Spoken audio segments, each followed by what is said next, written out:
Buenas noches, señoras y señores representantes de los medios. Se encuentran con nosotros, presidente de esta conferencia de prensa, el doctor José Ángel Córdoba de Villalobos, secretario de Salud, el maestro Ernesto Cordero Arroyo, secretario de CEDESOL. Tiene la palabra el doctor José Ángel Córdoba de Villalobos. Buenas noches a todas y a todos. Conforme lo hemos hecho todos los días, estamos una vez más con todos ustedes, medios de comunicación, para mantenerlos informados y a todos los ciudadanos respecto de la emergencia sanitaria que significa la epidemia de influenza humana y presentar a todos ustedes el avance de las acciones que hemos venido realizando y los últimos datos disponibles sobre la evolución de esta emergencia sanitaria. Es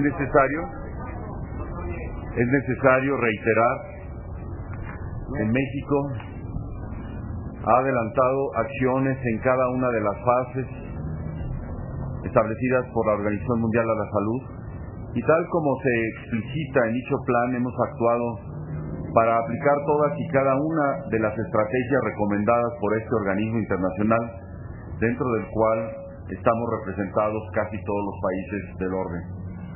Creo pertinente mencionarles, haciendo una rápida recapitulación de estas acciones. Hemos implementado el plan de contingencia específico para la atención de una potencial pandemia de influenza. Hemos activado el Comité y Centro de Operaciones de la Emergencia. Hemos movilizado toda la capacidad multisectorial para el aislamiento rápido y para responder de manera organizada, así como también se movilizan equipos de respuesta a la emergencia.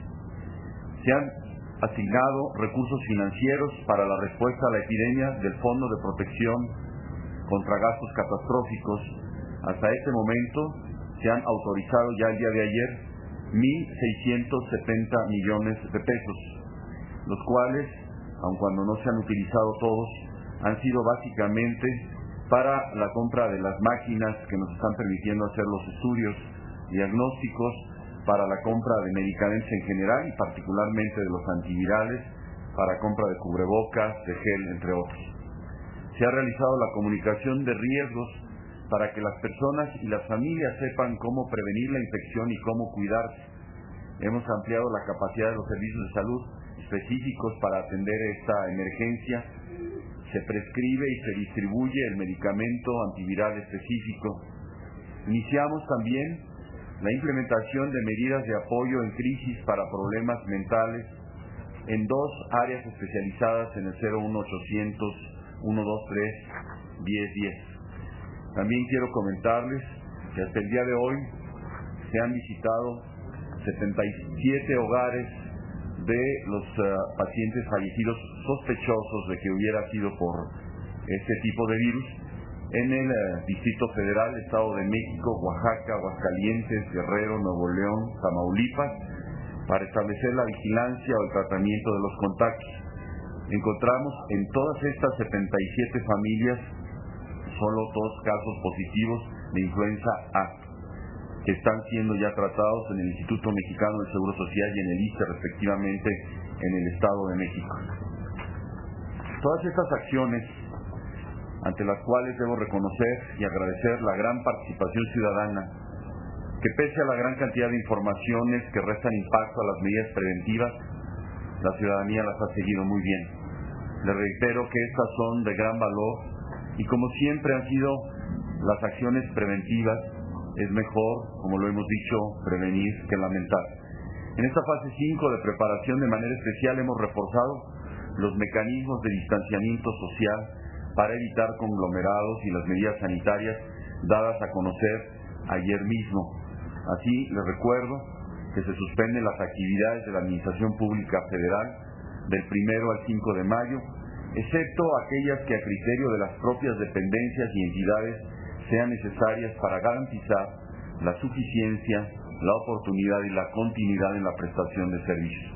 También se libera de esta disposición los puertos, aeropuertos, las carreteras y las autopistas. Además, se suspendieron los trabajos de servicios no esenciales de los sectores productivos, pero se mantienen abiertos todos aquellos que sean necesarios para obtener los insumos básicos de las familias como alimentos, transporte, etcétera, siempre y cuando no se realicen en espacios cerrados y con aglomeraciones. Hasta este momento hemos realizado ya 679 pruebas diagnósticas para investigar este nuevo virus de la influenza, y de ellas, hasta este momento, 312 han sido positivas. De ellas, 300 son en pacientes que afortunadamente se encuentran bien, han sobrevivido, y 12 en pacientes que han fallecido. En las próximas horas estaremos en condiciones de continuar informando los casos confirmados en función de los estudios que se realizan en el Instituto Nacional de Referencia Epidemiológica en forma continua los 3 turnos y actualmente con 6 equipos funcionando que representarían 6 laboratorios. Muchas gracias. Tiene la palabra el maestro Cordero. Muy buenas noches a todos.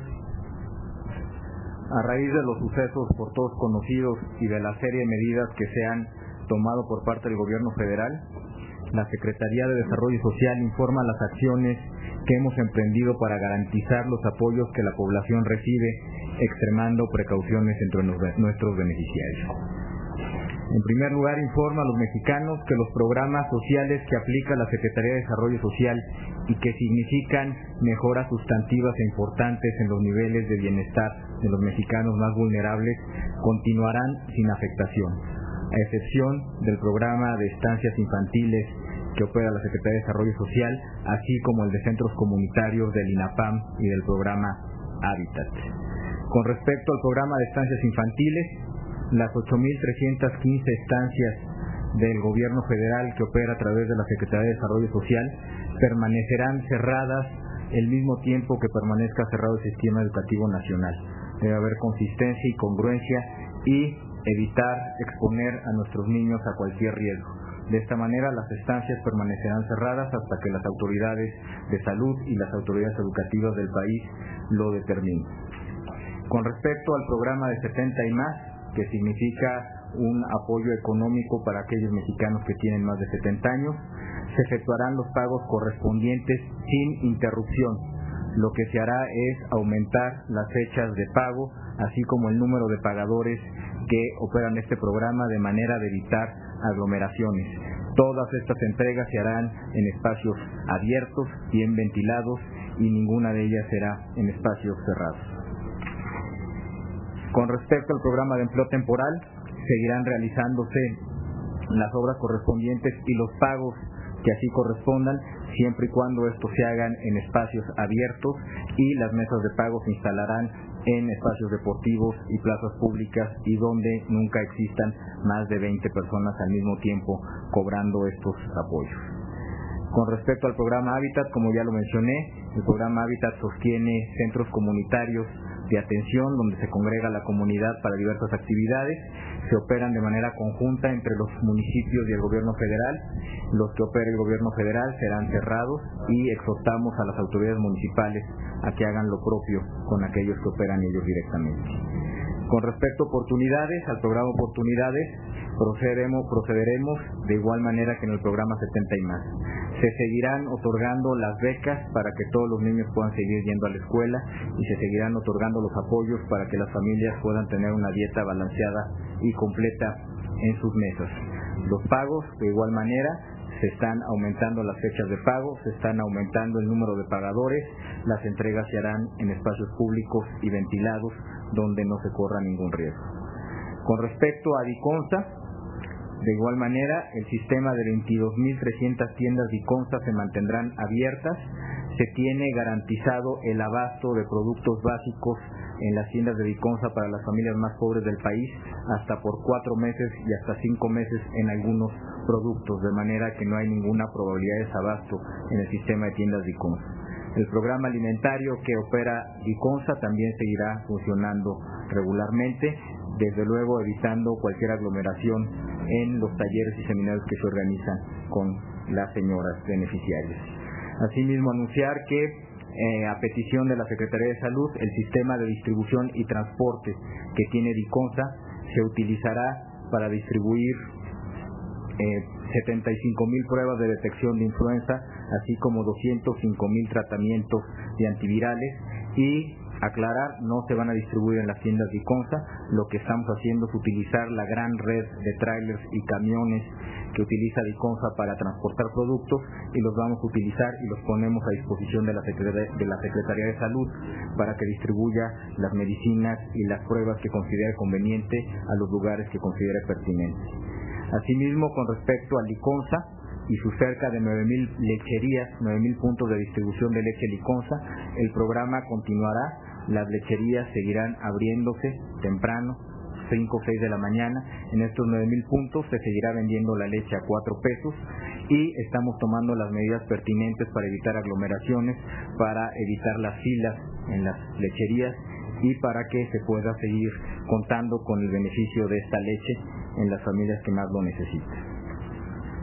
Con respecto al INAPAM, como ya lo había mencionado, también que opera centros comunitarios, estos permanecerán cerrados, al igual que el Sistema Educativo Nacional, al igual que los centros culturales, los clubes de la tercera edad y los servicios de asesoría jurídica. Sin embargo, seguirán continuando y prestando servicios los centros de atención integral, que es donde los adultos mayores reciben atención médica, seguirán abiertos, así como los albergues que opera el INAPAM. Finalmente, mencionar que en las plantas de Liconza y Liconza que manejan productos y manejan leche se han extremado las medidas de precaución y las medidas sanitarias. Se está procesando la leche y se están procesando los alimentos con las más estrictas y rigurosas medidas de seguridad y de sanidad. De esta manera consideramos que estamos atendiendo y protegiendo a las familias que más lo necesitan, estamos atendiendo a las familias más vulnerables en estos momentos de crisis, de situación epidemiológica complicada, y al mismo tiempo estamos atendiendo medidas de contención y distanciamiento social, que es probablemente una de las mejores medidas preventivas en estos momentos. Muchas gracias. Procederemos a preguntas y respuestas. Les pido que sea una pregunta muy concreta para que puedan tener más oportunidad. Luis Egan, de Reuters.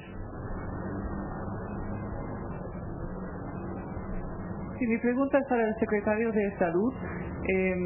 Quisiera aclarar un poco más la relación entre gran cantidad de muestras que han procesado y los muertos que han resultado de estas pruebas. Hemos visto los resultados de hoy, que la cantidad de casos positivos ha subido bastante, y sin embargo los muertos no han seguido subiendo. ¿Esta relación va a seguir, esta tendencia cree que va a seguir en el futuro, o podemos ver un aumento sustancial de los muertos en los próximos días? Y la segunda pregunta... Es solamente Solo una pregunta. Quisiera saber sobre la producción de genéricos antivirales, si el gobierno de México considera esta medida. Sí, hemos estado hablando en estos últimos días de los casos confirmados, que finalmente son las estadísticas que para la Organización Mundial de la Salud tienen valor. 312 casos confirmados. 300 de ellos están vivos y 12 han fallecido. Estamos procesando todas las muestras de las que tenemos, y seguramente van a aparecer, va a subir la cifra de los casos fallecidos confirmados. Sin embargo, también hay muchos de esos casos que fallecieron, como se los he mencionado, que no fueron tomadas las muestras. Y en relación a lo que decía el aumento del número de casos, curiosamente en el Instituto Mexicano de Seguro Social, del 20 de abril, que hubo 212 ingresos probables casos, hoy solamente hubo 46. Y ha habido una disminución progresiva de estos casos. En relación a los genéricos, por ahora no está contemplado. Tenemos garantizados ya con nosotros 1.650.000 tratamientos, y consideramos que esto más el otro 1,000,000 que vendría de OMS nos da hasta ahora la suficiencia. En caso necesario, habría que ver la posibilidad pues también de los genéricos, que de hecho, los que se están produciendo, los que nos fueron ofertados, no tienen desafortunadamente una gran diferencia en costo con los originales. Lilia Hernández, periódico Excelsior.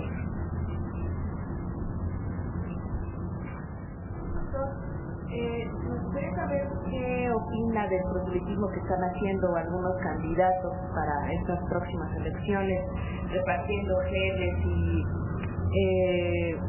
cubrebocas. Entonces, ¿qué opina de estas acciones que están haciendo? Y si va a hacer alguna recomendación al IFE para que lo sancionen o qué medidas piensan aplicar ustedes. Bueno, las cuestiones electorales le tocan al IFE y aquí no es realmente por recomendación nuestra. Yo creo que es la institución electoral la que tiene que evaluar si ahí se está cometiendo alguna irregularidad. Entiendo incluso que lo han hecho todos los partidos. Entonces, pues nosotros no vamos a aplicar evidentemente ninguna sanción. Al contrario, yo creo que si lo están haciendo todos, qué bueno que nos están ayudando para repartir y tener más cubrebocas o geles, etcétera. Finalmente hay que sancionar, insisto, esta es atribución del IFE. Sósimo Díaz, Radio Educación. Gracias, buenas noches.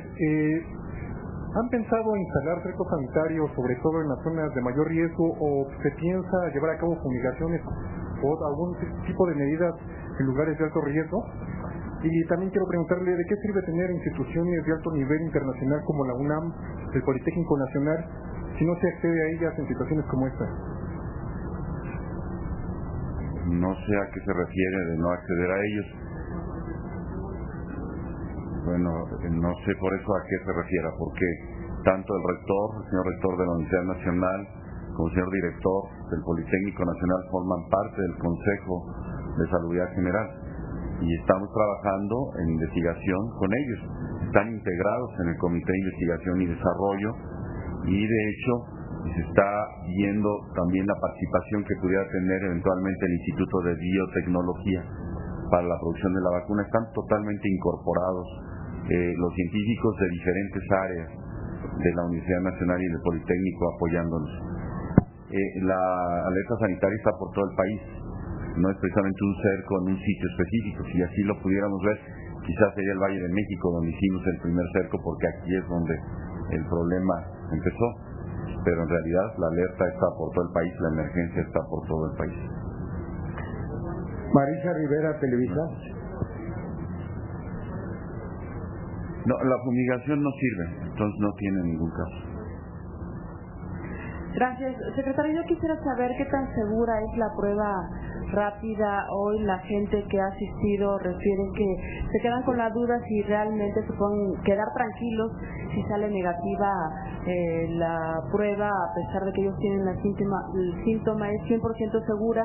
Y después de esta jornada de hoy, ¿cuántos casos han salido positivos con influenza tipo A? Y por otro lado, al principio... Una pregunta, Marisa, por favor. Rápido, no va a estar. Los primeros casos confirmados decían que todas estas personas no tenían la vacuna de la influenza. Ahora que ya se tienen más casos, ¿sigue la misma tendencia? ¿No tenían la vacuna o sí? Gracias. Sí, la sensibilidad de la prueba rápida en cuanto a verdaderos positivos está por arriba del 60%. Sin embargo, evidentemente no es la panacea. Pero por ello mismo hemos dado el criterio de que si los pacientes tienen síntomas típicos clínicamente, hay que darles el tratamiento. Si un paciente hay duda o los síntomas no son típicos, el apoyo de la prueba es muy importante. Entonces es un complemento. En realidad no sustituye a la clínica, ni tampoco en los casos positivos sustituye a las otras pruebas que hay que hacer. No tenemos el reporte de los casos que se han aplicado porque llegan hasta en la noche. Yo sí quiero decirles que, por ejemplo, ayer en las caravanas se vieron 8,000 personas. Entonces sí han estado a disposición en todos lados. En el caso de la mañana me preguntaban de la Cámara de Diputados, pues la Cámara de Diputados tiene 5,000 gentes ahí trabajando. Entonces realmente una caravana apenas les puede dar abasto. pero mañana que va a estar cerrado el Congreso, vamos a ponerla fuera del Congreso. Todavía no puede haber una percepción completa en relación a esto que usted me pregunta de la vacuna. Lo que sí le puedo decir es que recién está terminando un Congreso Mundial de Vacunas en Niza y nos acaban de informar que la opinión que se tiene es que esta vacuna que tenemos para el virus de la influenza estacional, que es la que aplicamos, no tiene efecto contra el virus, este nuevo virus de la influenza humana. Silvia Garduño, periódico Reforma. ¿Qué tal? Muchas gracias. Al secretario Cordero quisiera yo preguntarle, ¿se ha manejado la hipótesis algunos especialistas en Estados Unidos sobre la asociación que pudiera haber con las condiciones de pobreza y bueno, digamos, de vivienda en México? Se ha dicho y se ha recomendado a la gente quedarse en casa, pero ¿qué sucede con las personas que viven, mucha gente en una vivienda pues de poco espacio? ¿Qué sucede con las viviendas que no tienen agua y jabón, digamos, agua para lavarse las manos, como se ha recomendado también? ¿Y qué pasa con las viviendas que no tienen piso de tierra, que tienen piso de tierra y que también pues está comprobado de que hay una relación entre enfermedades respiratorias y el piso de tierra? Entonces, en concreto, quisiera saber qué es lo que está sucediendo con la gente más pobre. Los datos que se tienen con respecto a presencia confirmada del virus de la influenza porcina se ubican en una abrumadora mayoría en zonas urbanas y en municipios que tienen niveles de marginación bajos o muy bajos, es decir, no se está presentando este fenómeno en localidades de muy alta o alta marginación. Sin embargo, seguimos muy atentos, seguimos monitoreando a todos aquellos que son beneficiarios de los programas de la Secretaría de Desarrollo Social. Son cerca de 5 millones de madres que están a cargo de sus casas y estamos monitoreando muy cercanamente si presentan algunos síntomas y las podemos apoyar, y hasta el momento no tenemos ninguna información que nos sugiera que se están presentando brotes en localidades de muy alta y alta marginación. Como usted lo menciona, efectivamente la política de los pisos firmes, los pisos de cemento, es una política pública que tiene un altísimo impacto social, y de esta manera los programas de piso firme que está instrumentando el gobierno del presidente Calderón continúan. Este año, al igual que el año pasado, vamos a colocar cerca de 800,000 pisos de cemento en sustitución de los pisos de tierra, de manera que podamos cubrir el déficit de pisos de tierra en el país al final de esta administración. Vamos avanzando muy rápido y sin duda el que hayamos obtenido o estemos avanzando tan rápido con esta política pública, yo creo que es justo señalar que los 800,000 pisos firmes que se pusieron en los últimos 2 años, en los 2 años de esta administración, equivalen al mismo número de pisos de cemento que se pusieron 15 años antes. En 2 años hicimos lo que antes se hacía en 15 años. Y sin duda alguna yo creo que estas medidas han resultado muy efectivas para prevenir que brotes como el que estamos enfrentando en este momento se propaguen en algunas zonas del país. Gracias.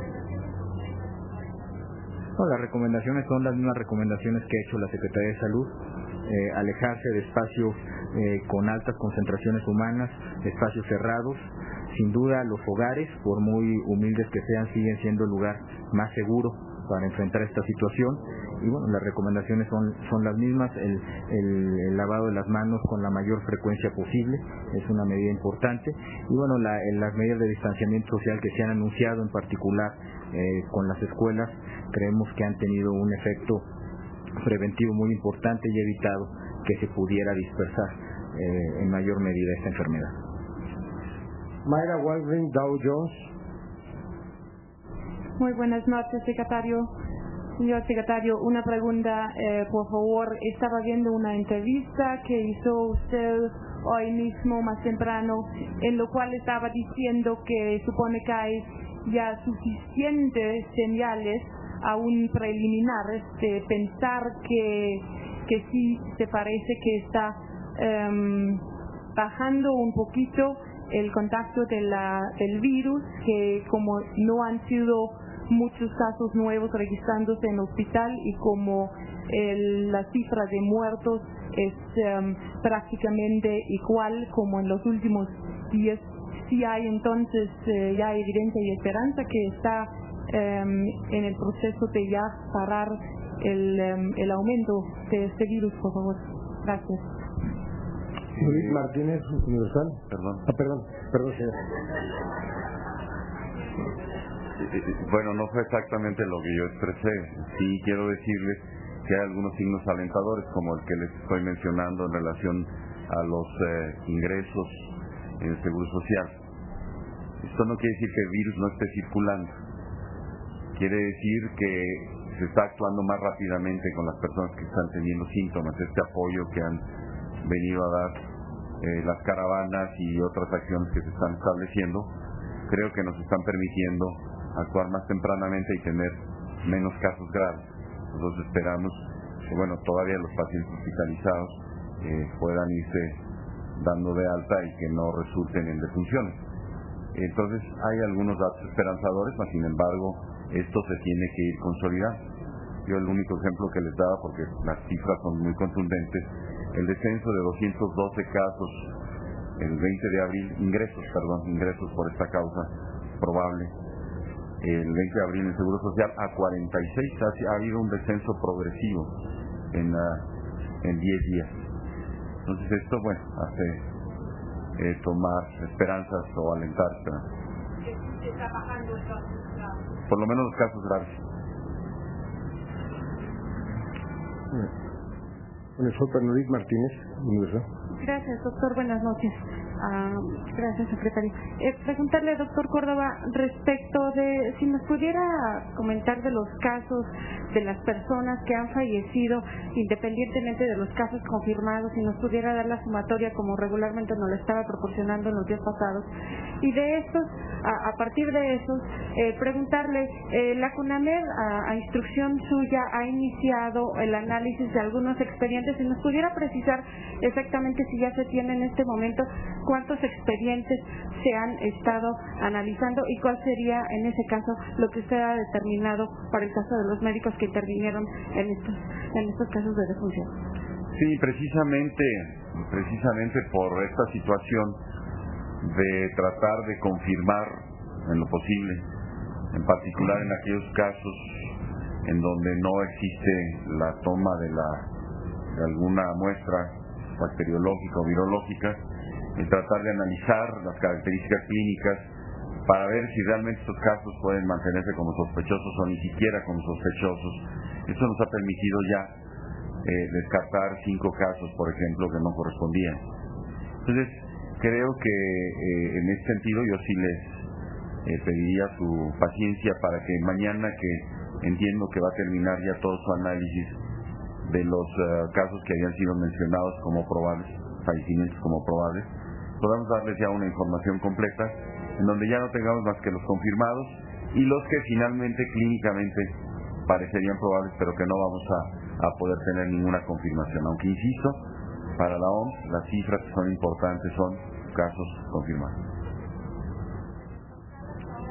Lo tendríamos mañana ya con toda especificación, porque está este grupo trabajando, está revisando más de 130 expedientes, que son los que hemos estado informando, y faltaban todavía por recuperar algunos de los expedientes del interior de la República. Oficiales solamente 2. Raimundo González, Radio 620. ¿No te parece? Doctor Córdoba, ante el escenario planteado anoche por el secretario de Hacienda y Crédito Público de que esta emergencia podría tal vez prolongarse hasta 3 meses y dado las cifras preliminares y las que siguen llegando, ¿qué posibilidades reales hay de que la actividad económica en el país se reanude efectivamente el 6 de mayo? Sí, perdón, voy a completar, creo que no fui muy claro con Edith. Estamos conjuntando todos los expedientes de los pacientes que fallecieron. Lo está revisando un grupo de médicos expertos en neumología, enfermedades respiratorias, en la CONAMED, para mantener todo el cuidado y la secrecía que la identificación de estos casos se requiere. Ellos son los que están depurando para poder definir, en particular en aquellos casos donde no hay muestra, porque donde hay muestra y sale negativa, pues van a salir ya de la lista, ¿no? El problema es donde no hay muestra, para ver si clínicamente hay elementos para decir que pueden quedarse como sospechosos, punto. O de plano ya ni siquiera sospechosos son, porque el criterio fue tan amplio que se empezaron a incluir muchos casos. Entonces por ello es que tenemos que manifestar que como confirmados solamente son 12. Ahora, Raimundo, todavía no sabemos, o sea, estos 3 días, 4 que vienen, viernes, sábado, domingo y lunes, van a ser muy importantes para poder seguir evaluando cómo van las tendencias y poder decidir si la actividad laboral se puede reanudar ya de manera completa, igual que la actividad escolar. Entonces yo creo que esto sí necesitamos el tener más información y sobre todo algo que es muy importante, que ahorita esta información cada momento está siendo ya o va a ser más sustentada por el hecho de las pruebas que vamos a estar haciendo en todos los pacientes que estén llegando. Sofía Michelén, de AFP. Doctor, precisiones. Si tienen entre los casos confirmados algún paciente extranjero, se ha hablado a nivel de rumor, como semejan muchas cosas, de una francesa que estaría internada en Cancún. Si tienen algún otro extranjero, si se confirma este caso. También, ¿qué está pasando con el personal médico? Llámese doctoras o enfermeras. Si tienen casos confirmados de contagio, hay mucho temor entre el personal médico. Y una petición aquí. Una sola pregunta, sí. Nada más una petición de varias compañeras que tienen inquietud con periodistas. ¿Cómo se le va a llamar a este virus? Influenza porcina, virus H1N1, influenza humana. Gracias. Sí, el nombre que ya la Organización Mundial de la Salud le ha dado a esta epidemia por virus de la influenza humana. Y ya vamos a dejarlo de porcino. Se sabe pues que es un virus diferente, pero eso ayer mismo Kenji Fukuda lo estableció y ese es el nombre que se va a dar. Ya lo de porcino pasa a los anales.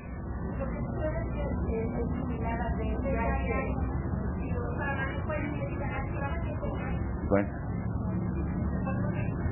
si quieren ponerlo en inglés, como ustedes quieran. Déjenme terminar. Por favor. Solamente le podría dar el dato de los casos fallecidos confirmados. No hay ningún extranjero ahí. Y no hay tampoco ningún médico. Seguimos estudiando estos casos y también igual las características de los casos confirmados que afortunadamente no murieron. Margarita Vega, Periódico Reforma. Gracias, buenas noches, secretario. Yo quisiera saber los acuerdos a los que llegó el Consejo de Salubridad. Se habló algo en la mañana de campañas, pero me imagino que habrán tomado otras decisiones. Sé que es una sola pregunta, pero le quería preguntar también sobre los 12 casos de los fallecidos. Nos dijo en dónde murieron, pero no de dónde eran, de qué estados. Esto se lo pregunto porque hay controversias en algunos estados, algunos gobiernos, que están negando que tengan el número de muertos que dice la Secretaría. Entonces, para precisar eso. Gracias.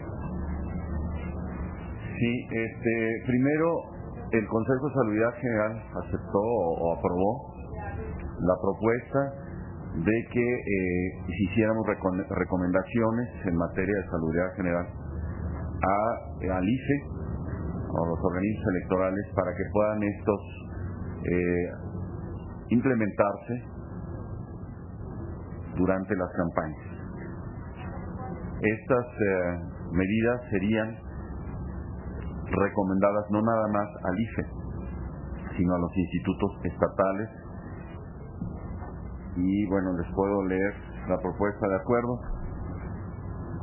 Con fundamento en los artículos 4, tercer párrafo, 73, fracción 16, base primera de la Constitución Política de los Estados Unidos Mexicanos, 3, fracción 17, 4, fracción 2, etcétera, todas las fracciones del reglamento del Consejo de Salubridad General, acuerda recomendar la implementación de los lineamientos sanitarios para los periodos de campañas electorales y capacitación electoral para contribuir a la mitigación de la epidemia de influenza humana mientras dure el estado de emergencia, a fin de hacerlos del conocimiento del Instituto Federal Electoral.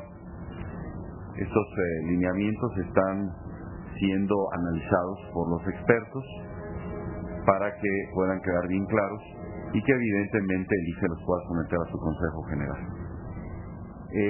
De los 12 casos fallecidos, Margarita, pues las cuestiones sobre todo de las aglomeraciones, en particular en los primeros días, por ejemplo, ¿sí? Bueno, habrá que establecer o estarles dando los lineamientos que en general van a ser muy parecidos a los lineamientos generales para todos, ¿no? Entiendo que sí, eso es función del IFE. Y tampoco se determinó que se cambiara la fecha de la elección. Además que eso nos corresponde. De los 12 casos, 7 son del Distrito Federal, 4 del Estado de México y 1 de Oaxaca. Y creo que incluso en estos estados los gobiernos han reconocido que hay incluso más defunciones, pero muchas de ellas de casos que son sospechosos. En la mañana creo que hubo una confusión, porque de alguna manera en algún medio se dijo que uno de ellos era de Colima, de los fallecidos.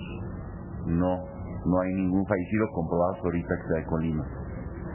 Sí tenemos una pacientita que afortunadamente no falleció, que el reporte del Hospital General de Manzanillo, que tuvo la prueba positiva, o sea, fue confirmada pero no falleció. O sea, no hay ningún caso fallecido confirmado en Colima. Nada más. Muchas gracias y buenas noches.